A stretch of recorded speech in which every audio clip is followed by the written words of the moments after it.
I don't know if you can hear the demonstrators just below me here on the waterfront.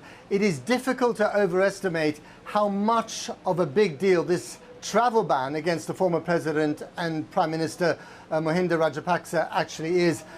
By the way, his unofficial nest egg is estimated to run into the billions.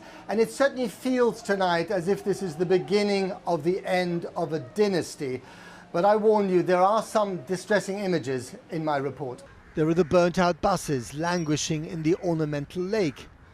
They're what's left over from Monday's historic explosion of public anger. The buses were used by the ex-Prime Minister's henchmen to ferry in his supporters and break up a peaceful protest using violence.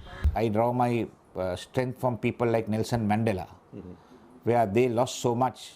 In his cluttered study, we went to see the courageous lawyer responsible for the travel ban, another piece of history. The executive has failed, parliament has failed, but in Sri Lanka the judiciary has triumphed.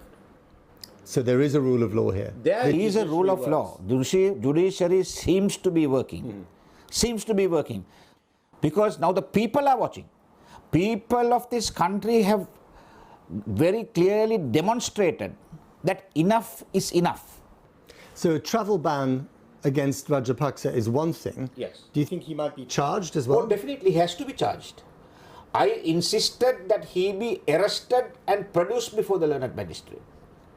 Because it's serious, the charge is so serious. On the 9th, these innocent, peaceful protesters were massacred.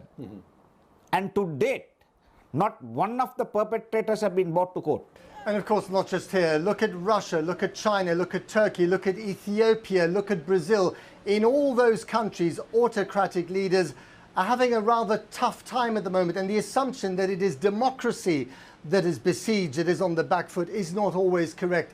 And this small country, Sri Lanka, a nation of 22 million, proves that point. And on that note, on the note of the rule of law and accountability, just today in The Hague, an investigation began into the 44 journalists that have been killed in this country or have disappeared since 2004. Take note, Catherine.